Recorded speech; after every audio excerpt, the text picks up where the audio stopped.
What illness has drastically changed your life? A couple years ago I would have said it was bipolar or fibromyalgia. Neither holds a candle to trying to be alive while your thyroid isn't working. It has been the hardest thing I've gone through -5 pregnancy losses. I permanently have to change my lifestyle, and expectations now more than ever still fills me with a lot of emotions thinking about the soul-crushing exhaustion and the frustration and embarrassment over not being able to groom myself or do basic housework for over a year. I was someone's burden, and I'd give or when that won't emotionally affect me. Not even sure what it is yet. But I've been getting very inflamed ankle every 4 weeks or so. Still trying to figure it out. But if unchecked it leaves me unable to walk without a crutch. Ruled out gout, skeletal issues, and just did an MRI, so hopefully they have a way to treat it besides like 1,200 milligrams of ibuprofen when it happens. The issue is I am just starting the first semester of nursing school. I am unsure I will be able to complete the program, let alone work on my feet all day to build up experience. Hopefully it's something treatable. Osteoarthritis. I caught a tummy bug at 26 whilst on vacation that triggered reactive arthritis in my knees, making me lose the ability to walk. Things luckily subsided to a point that I could stand, and I spent many months teaching myself how to walk again. My knees never fully recovered, and after 10 years of being in constant pain and having limited movement, I pushed for a diagnosis. Seems the reactive arthritis developed into osteoarthritis. Mid-40s now and trying to stay as active as I can for as long as I can. Crohn's arthritis. My intestinal symptoms had been well managed with diet. But then 5 years ago, all of a sudden, I was extremely fatigued, and I had pain and swelling in multiple joints. It literally happened in a week. I had no idea you could get arthritis due to having Crohn's, but you can. So now I've been on Humira since August 2019, and it's a lot better. But I'm a musician, and the pain in my hands and wrists never fully subsided, so that's been interesting. Panic disorder with agoraphobia. I cannot go off the ground floor. I will panic and think the floor will collapse, and I'll die a painful, slow death. I rarely leave my home. I have to take a tablet of Cymbalta daily FY. I hate pills. They make me gag, because I feel like I'm choking. I can no longer work. I don't face much fun. I stay home and socialize through the internet or handwritten letters to women I meet in pen pal groups on Facebook. It's a hard life. Diagnosed with type 2 diabetes last year. I've had to cut out sugar entirely and reduce my carb intake, which has been pretty hard because I always loved sweet things. Aches and pains that I assumed were due to knocking on the door of my 50th birthday seem to have been mostly due to the high blood sugar, and have thus eased up massively since I've been on my diet. I have Ehlers-Danlos, type 4. It fucked absolutely everything and caused multiple other conditions. Arthritis, cardiomyopathy and heart failure. Astroparesis. Organ dysfunctions, periodic failure. Or works in short forgetting stuff, but it wreaks havoc on everything and causes other complications. It's absolute hell trying to live with it, and absolute hell knowing you're going to die with it before 30. Have moderate to severe lesions on my nerves due to spinal cord compression. When they get really severe, I will likely lose control of my bowel, etc. I'm only 31 and doctor said that this won't stop, and I should only use medication when pain is at its worst, as it won't help in the long term. Waiting to see what my neurosurgeon will say. TBH, I am not sure why to live anymore. Peripheral neuropathy. The pain is pretty unbearable unless I am medicated to the point of drowsiness. I also can't really do any physical activity due to dizziness and problems regulating body temp and BP. An occasional symptom is that eating a meal makes me flushed and nauseous. But hey, I'm not currently thinking about not wanting to live, so that's something. Severe sleep disorder. I cannot sleep without tons of strong sleep meds, and I can barely get out of bed next day, eyed from doing a normal life. But yeah, Insomnia is not part of the impairment's inclusion policy, right? It's an invisible and catastrophic illness related with laziness and economically unproductive. MCAS. Eat out since I can't eat most things. Can't handle any fragrance or a wheeze that includes cleaners and acetone. Had to stop using all moisturizers. And have to be careful about the fabrics I wear. I've learned to live with it. But I hope they come out with effective medical advances in my lifetime.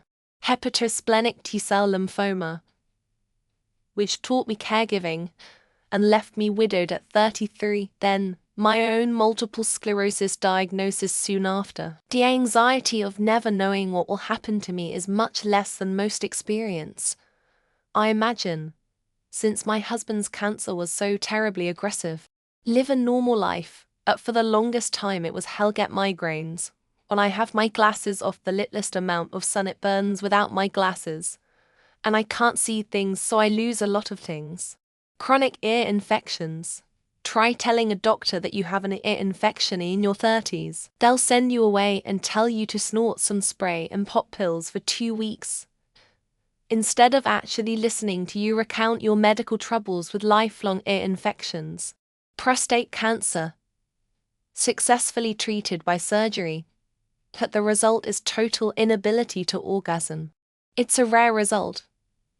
Most men can still orgasm afterwards, just can't produce sperm. But in my case, no, I've been to several doctors, there is nothing they can do. Major depressive disorder and bulimia nervosa. 20 years and I'm so tired. 20 years of wasted treatment, medication, and unwarranted pity and ignorance. Haven't had success in finding a psychiatrist therapist. And I've basically given up and just silently suffer. Acid reflux, most likely caused by a hiatal hernia. It has ravaged my swallowing muscles to the point where it's a struggle for me just to eat. Though sound healing and acupuncture have helped some, and I will probably be on PPs for the rest of my life. Diabetes type 1. Diagnosed when I was 8.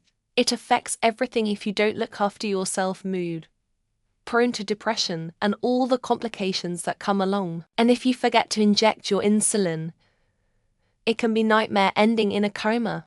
Hashimoto's.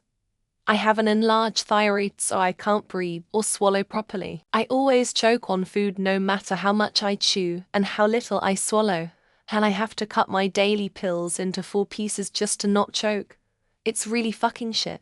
Migraine. T of school days THX to migraine and other students started speaking shit about me and bullied me, and it took a long time before I got my personal strength back and started trusting people again. To what happens in my life, my mind always returns to a state of apathetic, blasé despair, spoiling any small successes and leaving me all the more less motivated for any future successes as a result. Ching COVID. My lungs are scarred from coughing so much, and my breathing is bad when exercising. Plus pollen, dust and pollution send me into fits even just a little bit, and it wasn't like that before. Not an illness, but I suffered a series of injuries which slowed things down quite a bit. Wrist TFCCDUJ, hamstring semitendinosis, full thickness tear, knee ACL, ankle peroneal ligament, all on the same site. Pretty good physical health, very lucky, and so sorry to read about folks in this thread who are physically unwell. I hope your good days outnumber your bad, but clinical depression has basically ruled my life. Hate it. Endometriosis and sepsis. Endo isn't always unless I get a hysterectomy, and the pain is real. Sepsis because the post-sepsis syndrome is also real. The nightmares. All the nightmares of being back in the ICU step down. NCAS. I can't take most medications, including the ADHD meds they give preschoolers. No BCP, psych meds. Even aspirin gives me hives. I have a, very difficult relationship with much of the medical establishment. OCD. has ruined my life. Imagine living every single second of every single day, remembering your worst moments and being convinced despite the reassurance of others that you are a massive piece of shit. Depression. I feel like I lost a good chunk of my teens and early 20s, those years where you're meant to figure out your own identity and what you want in life. I barely know who I really am. Endometriosis and adenomyosis. Waiting for the call for my hysterectomy. I am 38. And while I'm mourning that a little bit, I am so excited to get my life back after over 20 years of chronic pain. PTSD. I wouldn't recommend it. But if it does happen to you, get on that shit ASAP. If left untreated, it can be fatal.